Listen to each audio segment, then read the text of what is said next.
Hello, respective viewers. It's George from Ireland. How are you doing? In this video, I'm going to be asking whether the House of Windsor owes an apology to Meghan and Harry, because it came out in multiple media outlets yesterday that Meghan and Harry want an official public apology from the royal family, of which they're still kind of part.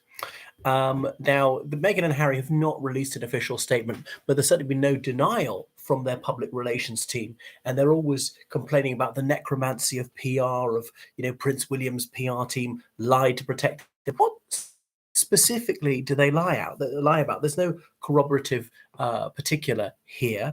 Who lied, when, and what issue, to which media outlet, and so forth. But they wouldn't tell the truth, the PR teams, to protect Princess Meghan. What exactly would they not tell the truth about? I mean, Meghan and Harry are no slouches at carefully curating their image fairly successfully. They certainly got a following. I mean, I think was it Meghan McCain, John McCain's daughter? I can't remember her name. A bit of a dimwit, someone I don't have a lot of time for. But she, I think, hit the bullseye for once when she said that that Meghan and Harry have lost America.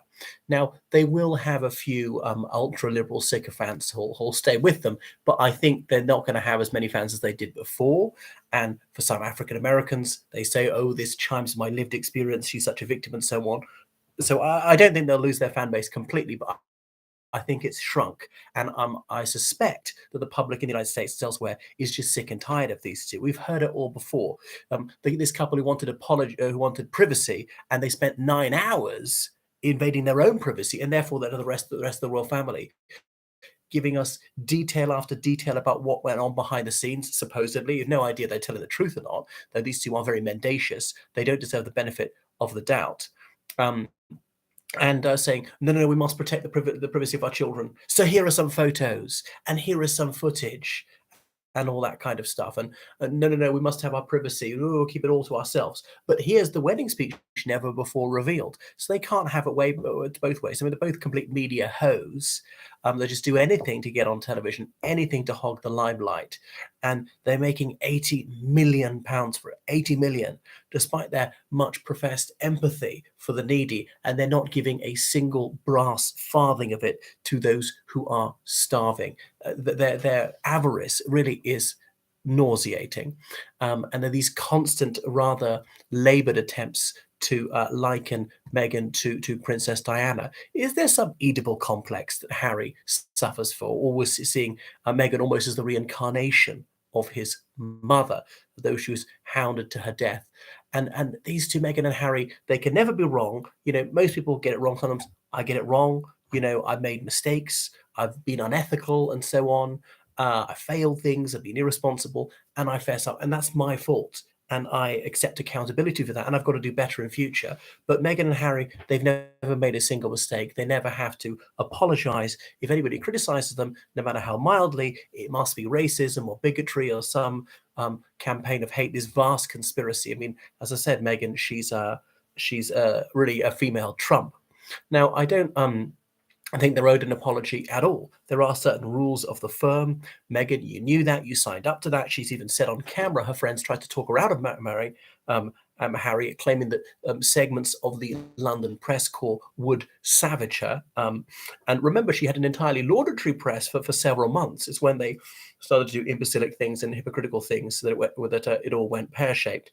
And don't forget that before Prince Harry met Meghan, he had a very cordial relationship with almost the entire UK media. And there's another thing is treating the media as monolithic. It's not. In the United Kingdom alone, there are thousands of media outlets. If you look at all the newspapers, magazines, including the online ones, the local press, hundreds of television channels, radio stations, and so on. So they're not all together. They're fighting for market share. Some of them editorialize in favor of Meghan and Harry. So there are tens of thousands of journalists. So it's preposterous to imagine that they all ganging up on Meghan and Harry, who even today have their own pet journalists. and Meghan and Harry are sworn enemies of the free media, think that they're somehow uniquely above scrutiny and criticism and entitled to entirely positive press coverage. Nobody can say anything they find remotely disobliging about them. I mean, the conceit of it is staggering. It smacks of this astonishing arrogance that afflicts these two. So I don't think they're owed an apology. And Prince Harry even he vocalized what the rest of the royal family is saying. Everybody's got a hard time. We've all got a caning in the press, and that's it. And you just got to take it on the chin and go on. Never explain, never apologize, never complain. You rise above it. You compose yourself. You bear with yourself with all the dignity you can muster. You carry on and you disregard it. And that's Prince Harry's even quoted his father in the old days saying, "Don't read the newspapers." And His Royal Highness Prince William, the Prince of Wales, has said occasionally he'll see an article that he finds very unpleasant. He's absolutely powerless. He's just got to suck it up. You've got to take the rough with the smooth. That is it. He goes with the territory. Now, if you can't stand the heat, get out of the kitchen. Enough metaphors for the moment. So they did get out of the kitchen and they moved to California. And instead of just shutting up and fading into obscurity, no. They're always out there, always on television, always releasing statements through the media, constantly trying to stay in the public spotlight. So they want it both ways. They want privacy and they want to be center stage, demanding to be grabbing headlines, to be the main item on the news, and so on. So the stupidity and the hypocrisy of this is staggering. I mean, I always knew Prince Harry was an imbecile, but Meghan Markle, whatever else you say about her, she's not dim. It's part of a very carefully worked out strategy. So I don't see how they've been so ill-treated by the royal family, which gave them millions of pounds until a few years ago. And they still want to be in the royal family in some ways. They've been invited to this, to King Charles's coronation, which is this coming summer, but they can be a very awkward moment. They might be aggressively booed and hissed by segments of the crowd. They will be distracting from what should be the most fantastic day in the king's life. So we really can't have that. And you see people who've actually been offended, like Lady Susan Hussey, who was one of the Queen's lady in waiting. She made some rather unfortunate, ignorant, and distasteful comments to Miss Ngozi Fulani, as in, "Where are you from?" Miss Fulani is a black British woman, not accepting that she was a Londoner and British and all the rest of it. But where are you from? But where are you really from? And her ancestors lived in the Caribbean for several generations. They came from Africa. They were kidnapped from Africa centuries ago. And of course, she doesn't know exactly which country they came because records weren't there. So she was offended by that. But you know what? This woman, she was magnanimous. She was willing to forgive Lady Susan, who made an abject apology. And I think Meghan and Harry should take a leaf out of their book. If Meghan and Harry need to be apologizing, constantly backstabbing their family, being as unhelpful as possible, being as grossly offensive, and no wonder Prince William supposedly lost the cool for them. So Prince Harry, he's gone spare his book coming out, I think, on the 10th of January, and suppose it's going to be incendiary. Every hurtful, insulting, and harmful thing he could possibly dream up, he's going to say it. So who should be apologizing to whom? This pair are delusional. I don't see how they've been so ill-used. So the press are allowed to say what they want. They can be bitchy sometimes, and that's it. Yeah. And if you put your head above the parapet, if you get into this forum of public life, I know they're not politicians exactly, is going to happen. If you cause controversy, then people are allowed to say contentious things about you. If you live by the media, you will die by the media. Now, there have been some online ghouls who said racist things, and of course that is despicable. I wouldn't defend that for an instant.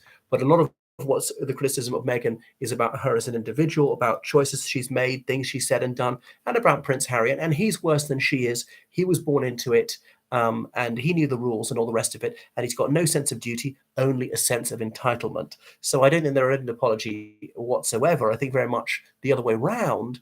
They ought to apologize to the House of Windsor. They've been trash talking their family for years. Meghan was only in that family for a year and a half. She's been out of it for 3 years already, and she just can't shut up about it. She's got a one-trick pony. Her favorite thing to do is complaining, just whining all the time. And it's very undignified when people are being killed by their hundreds every single day in Ukraine, yet she can only self-pity. I mean, for goodness sake, cry me a river.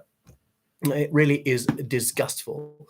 And Prince Harry, what a whinge bag, navel gazing. All right, I self-pity too sometimes, but it's very unedifying. And the thing is, just get over it. And if you're Prince Harry, or even an ordinary person like me, you got to count your blessings and remember just how fortunate you are to be alive. to be healthy, if you are, to be able-bodied, to have money in the bank, even not very much, to have a roof over my head, to have family and friends, people who love me. It could be a lot worse. There are many people far worse off than I am, and virtually everybody's far worse off than he is. So he should just put a sock in it. And after that book Spare, I really don't see what else there is to say. And every time they're just whining in public, that's less airtime. They've got their supposedly noble causes if they're such philanthropists. And it really stuck in the craw to see those two whiners getting a human rights award, for bad-mouthing their family. I mean, it's sick. Right.